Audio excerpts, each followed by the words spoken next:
Hey, what's going on, guys? Brian Kelly here from Zombie Guitar. ZombieGuitar.com is a music theory for guitar players website that has been helping tens and thousands of guitar players the site's been out for about 7 years now. So if you haven't yet checked out ZombieGuitar.com, stop by, check it out. Today's video, we're going to be talking about a melodic approach to soloing over chord changes, for which all of the chords are part of one single key.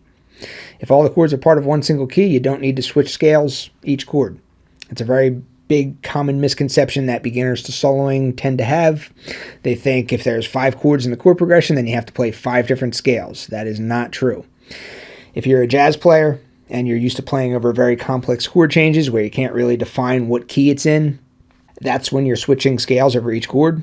But if all the chords are part of one single key, it's a clearly defined key, like the key that we're in for this lesson is the key of D minor, then you don't have to switch scales. What I was playing over each chord was I was playing arpeggios. I was playing one arpeggio over each chord, not one scale, one arpeggio. Very big difference.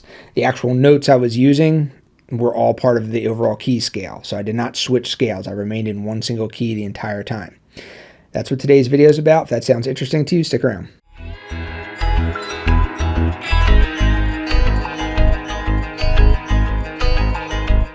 So in the demo in the beginning, the rhythm section that I was soloing over contained only power chords. So a power chord by itself is neither major nor minor. So people will often ask, they will say, well, if I'm soloing over power chords, how do I know whether it's a major key or a minor key? Or how do I know whether I should play a major arpeggio or a minor arpeggio over a power chord, since by itself it does not give you that information. But when you have a chord progression as a whole, which consists of, several power chords put together into a chord progression, then you can find out what you're looking for.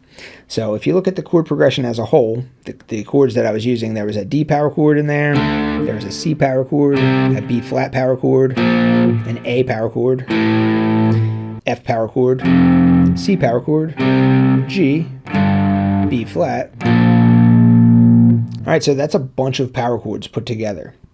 But if you look at just the actual notes, the C, the B flat, the F, the D, the A, and the G, if you look at that part of it, you can look at your circle of fifths and you can see that they all fit together right into a grouping of 6 here. The circle of fifths groups in-key chords together into a grouping of 6, like so. What that tells you is that this entire chord progression took place in one single key. That tells you that the D power chord is representing a D minor chord. The C power chord is representing a C major chord. The B flat power chord is representing a B flat major chord. G power chord represents a G minor chord. The F power chord represents an F major chord. And I did deviate from the key a little bit over one single chord, and that is over the A chord. The diatonic version of this A chord within this key signature should be an A minor chord, but I played an A dominant 7th chord instead. It is very, very common to do. You'll see that all the time. Once you have your key signature and you have your circle of fifths, you have your grouping of 6, and you know, okay, these are the 3 major chords, these are the 3 minor chords that are in this key. The chord that is in the inner circle clockwise position is very, very commonly made into a major chord, or if you're playing it in its 7th form, it's made into a dominant 7th chord. You're going to see that come up very, very often. Theoretically, it's because you're introducing what is known as a leading tone, which helps bring you back to that D minor chord. But we're not going to get into that in this lesson. Just know that once you have your grouping of 6, the chord that's in the inner circle clockwise position is very commonly made major or into a dominant 7th chord. So that's what I was doing here. So I was playing arpeggios over every single chord, but every time that A chord came around, I wasn't playing an arpeggio. I was just playing A dominant 7th chords. I played this shape here. I played this shape here. It just gives a very tensiony sound. All right, so if you want to play an arpeggio over a major chord, it's going to be a 1, a 3, and a 5. If you're going to play an arpeggio over a minor chord, it's going to be a 1, a flat 3, and a 5. A flat 3 is just 1/2 step less than a 3. So that's just basic major and minor arpeggios. So let's just look at the D power chord, the C power chord, and the B flat power chord. So the D power chord is representative of a D minor chord. So D minor chord, minor arpeggio, 1, flat 3, 5. So if this is the note D right here on the 5th fret, that's going to be your 1. That's your root. That's your 1. Flat 3 can always be found 3 half steps higher. 1, 2, 3. And And then a 5 is found on the next string up and 2 frets higher. It makes a power chord. A power chord is just a root and a fifth. So you have your root, you have your flat 3, and you have your 5. So that's just a basic arpeggio. You can extend this to 2 octaves, 1 flat 3 5, 1 flat 3 5. Remember, when you get to the B string, everything shifts up by a fret, so now your 5 is a fret higher than it was before. So 1 flat 3 5, 1 flat 3 5. All right, so that would be a way to play a minor arpeggio over the D power chord. When you get to the C power chord, which is representing a major chord, now it's 1 3 5 as opposed to 1 flat 3 5. So your 1 is right here. That's the note C, 3rd fret of the A string. So that's your 1. Your 3, it's going to be 1/2 step higher than a minor 3 or a flat 3. So it's 1, 2, 3, 4 frets higher. So that's a major 3rd. And then your 5 is going to be found in the same spot relative to the root. Next string up, 2 frets higher. So 1, 3, 5. Taking it up to 2 octaves. 1, 3, 5. Now that's going to keep the same shape for the B flat major chord. 1, 3, 5. 1, 3, 5. All right, so that's your basic major and minor arpeggio pathway over the D minor chord, the C major chord, and the B flat major chord. So I was taking these a step further, and I was adding one additional note. So regardless of whether it was a major arpeggio or a minor arpeggio for which each of these power chords was representing, I was adding one additional note to it, and that is known as the 2. You could also call this the 9. I'm not going to get into the rules of chord construction. I'll post a link to the basic rules of chord construction if you want to know about this add stuff and 9s and 2s and all that. Just know that the 2 and the 9 are the same note.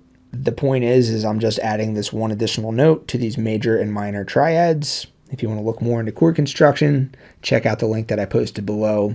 That'll dive deeper into that. So this 2 or this 9, that note can always be determined by starting on your root note, going one whole step higher.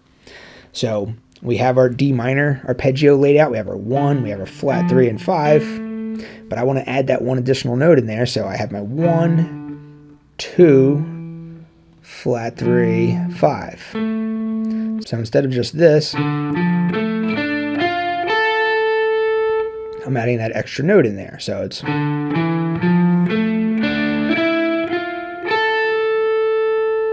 it just gives you more notes to play with, more to create runs with and whatnot. I did the same thing for the C. So instead of just doing 1, 3, 5, 1, 3, 5, I did 1, 2, 3, 5, 1, 2, 3, 5. Same thing for the B flat. I did 1, 2, 3, 5, 1, 2, 3, 5. I did one for the F major chord too. 1, 2, 3, 5, 1, 2, 3, 5.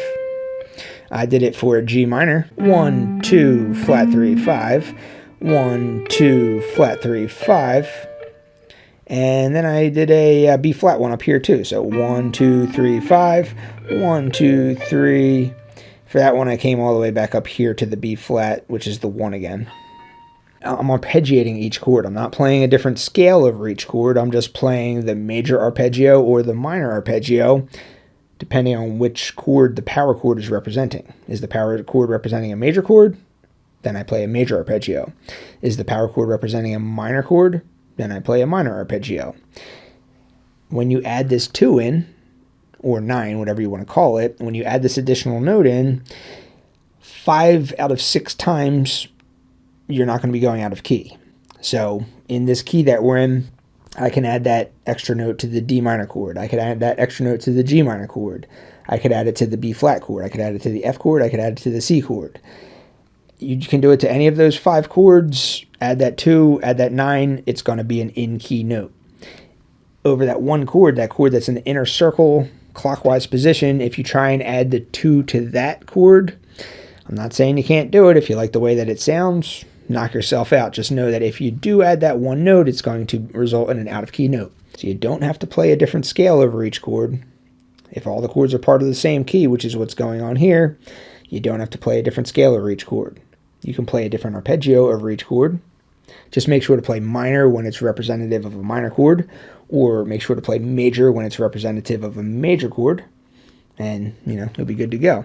So that's pretty much all there is to it. Any questions or comments, feel free to ask below. Thank you for watching. See you next time.